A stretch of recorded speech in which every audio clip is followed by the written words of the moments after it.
There's an old story about a baby elephant that is tied to a fence post, and as the baby elephant tugs and pulls, it fails to break the fence or break the rope, and eventually it gives up. It makes peace with its fate, and the baby elephant is stuck. And eventually the elephant grows up and it becomes a big adult elephant with big legs and a huge tusk and a great big swirly trunk, and it could easily just walk away from the fence if it wanted to. But believing that the fence is something immovable, the adult elephant remains tied to it, falsely believing it could never get away. This elephant is living with a limiting belief. Limiting beliefs are false beliefs that prevent us from pursuing our goals and our desires. Limiting beliefs can keep you from doing important things like applying for your dream job or finding the relationship you want or leaving the one that you don't. They can also keep you from doing unimportant things like skydiving in your underwear or trying out weird ice cream flavours that look like baby vomit in a cone. Our beliefs put boundaries and limitations on what we perceive to be reasonable behaviour. My belief that stealing is wrong limits me from simply going out and stealing the next car I see. And this limiting belief is probably a good one to have. So we can't say that all limiting beliefs are negative. In fact, we need some limiting beliefs in order to, limit us from doing stupid stuff. But some limiting beliefs unnecessarily hold us back from who we want to become. Like the elephant that remains stuck to that fence post, these limiting beliefs keep us in place without us even realising it. And in order to identify a limiting belief, you have to ask yourself, is this belief true for all of the people 100% of the time? Because if it isn't, then it's a limiting belief, not a universal law. Limiting beliefs typically come in three types. You've got limiting beliefs about yourself that make you feel like you can't do something because something is inherently wrong with you. And then you've got limiting beliefs about the world that make you feel like you can't do something because no one will let you. And then you've got the limiting beliefs about life, the ones that make you feel like you can't do something because it's too difficult. So let's have a look at each of these types of belief in more detail. Some of the most impactful beliefs we hold are the ones about ourselves, because nothing holds us back like beliefs about ourselves, especially because so many of our beliefs about ourselves are laden with emotional attachments, our insecurities and baggage that often must be unravelled before we can even start to challenge the belief. So let's have a look at an example of some really common limiting beliefs about yourself and how to attack them. Often limiting beliefs about ourselves centre around age. Many people use age as an excuse to not do things they wish they could do. A lot of people think they're too old to go back to school or change careers or even just learn a new skill. But at the other end of the spectrum, there are those who think they're too young to apply for an awesome job or move to a new city or change career completely. You can see how nonsensical these beliefs can be when you realise that sometimes older and younger people use their age to avoid doing the exact same thing. For example, some people think they're too old to start a business while others think they're too young. So which one is it? Well, it's neither. The area that we have our limiting beliefs around with ourselves are our personal traits. Sometimes we think that a personal trait is holding us back in some area of our life. Maybe you think you're not academic enough to retrain in your dream job, or too disorganised to run your own business. Maybe you think you're too ugly to talk to anyone who's remotely attractive, or maybe you think that because your right leg is slightly shorter than your left, you'll never look good in a pair of shorts. The tough part about limiting beliefs around our physical personal traits is that we usually can't change them. So if we've decided that the world will simply forever hate us because we're short, well, we will feel doomed by that for the rest of our lives. Believe it or not, we often use our emotions as a basis for our limiting beliefs. We might say, I can't meet new people because I'm too depressed and no one will like me, or I can't go back to work because I'm too embarrassed, or I can't have a successful future because of my failures in the past.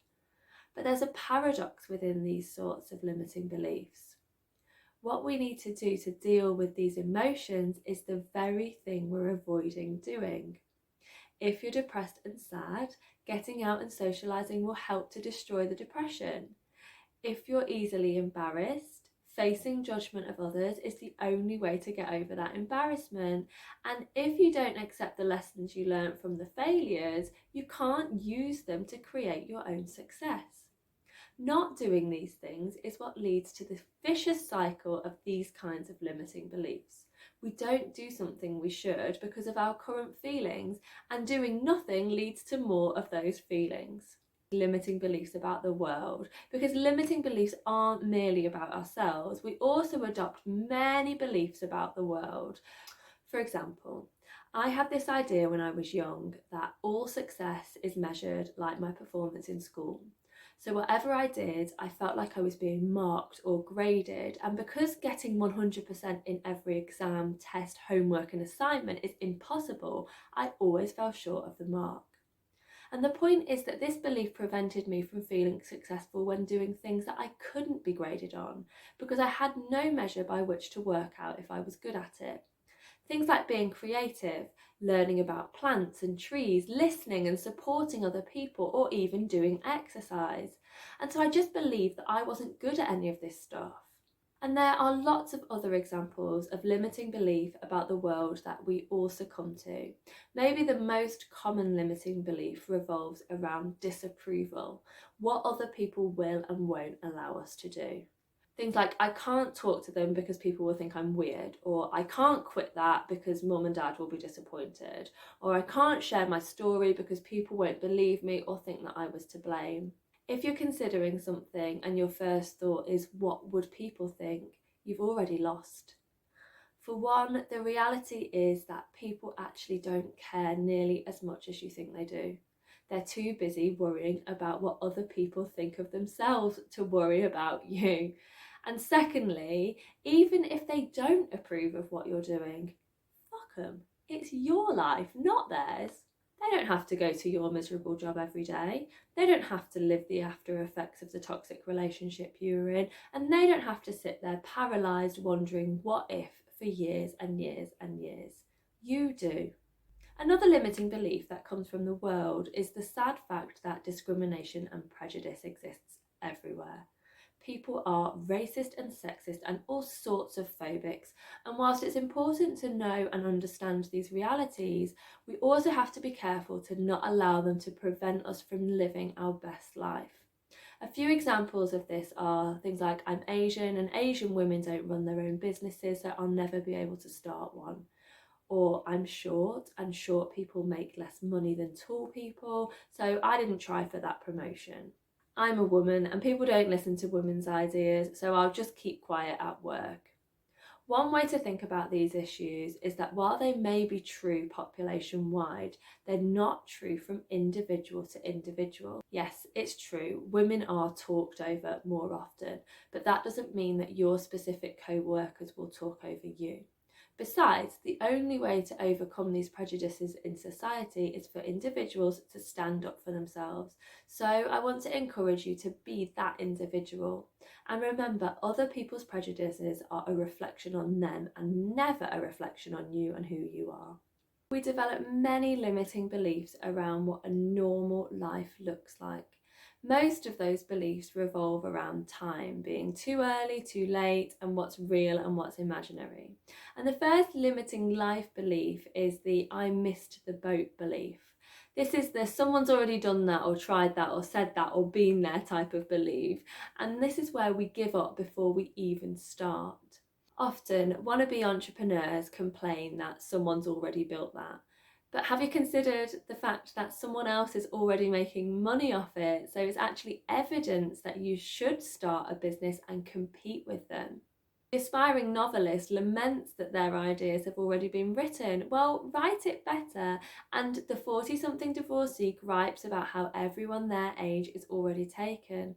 But underneath it all, there's just this belief that there's not enough left for us. There are not enough customers, not enough ideas, not enough money, not enough time, not enough love. And this is all bullshit, of course. The world is a big place. There's plenty of room for you and for me and anybody else who wants to dive in. Abundance is available. We just have to be open to receiving it. And possibly the most common excuse I see from people, especially those who are considering a major lifestyle change, like changing their diet, exercising more, starting a side hustle, or growing their existing business, is that old complaint about time. I'm too busy, I don't have the time. But you know how they say if someone really likes you, they'll find a way to spend time with you? Well, if you really want to do something, you'll find a way to make time for it too. When somebody's saying, I don't have time, what I hear is, I don't care enough.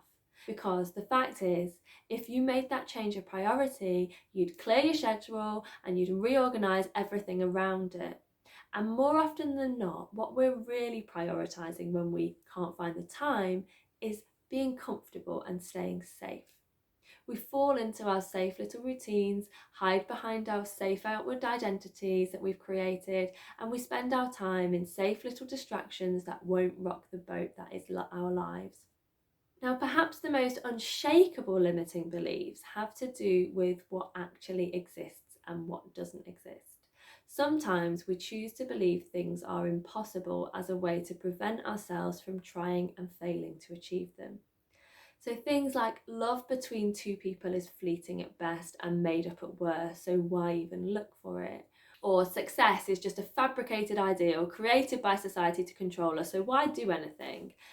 So how do we overcome all these limiting beliefs? Well, it's hard enough to spot them, let alone overcome them, but it can be done. And here I've got some simple steps to help to get you started.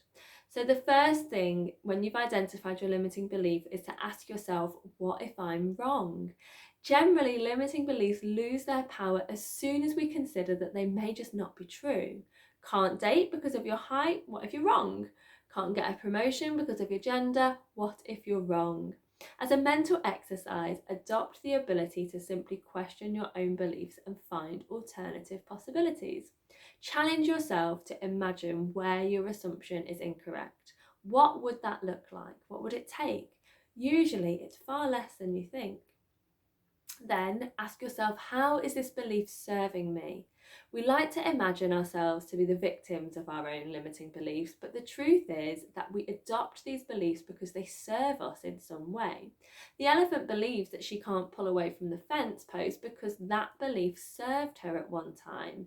It prevented the strain and struggle of failure. Generally, we hold on to limiting beliefs for the same reasons, to protect ourselves from struggle and failure. And also, we often hold on to limiting beliefs because they make us feel special, self-righteous, or that we deserve special attention. You might think, it's not fair that I can't change careers because I'm too old. Look at me, pity me. Beliefs only stick if they serve us in some way. So figure out how your belief is serving you and ask yourself if it's really worth it or not. And then we need to create an alternative belief. And this is time to get creative. We've got to come up with ways in which you might be wrong. Sure, maybe the average person isn't attracted to someone your height, but you're not trying to date the average person. You're trying to date someone special, and someone special is going to find you attractive exactly the way that you are. And maybe you are older than most people to start a new career, but who says you can't still be successful? There's nothing stopping you other than your own mind. Now, obviously, it's not as simple as choosing a belief and then you just believe it. What you're doing is getting into the habit of questioning your beliefs. What you're doing is getting into the habit of questioning your beliefs and trying out new ones. Sometimes it even helps to write these down, which is why I've popped a link to a workbook for busting your limiting beliefs below the video. Writing them down forces you to see that not only do you harbour some limiting beliefs, but that you have options.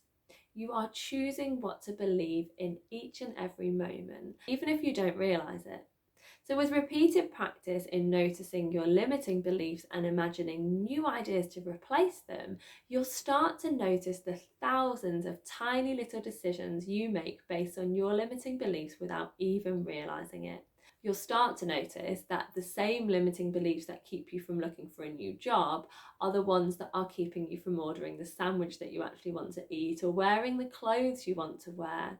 And you'll see how ridiculous it all is. And that's when you'll have more control over what you choose to believe.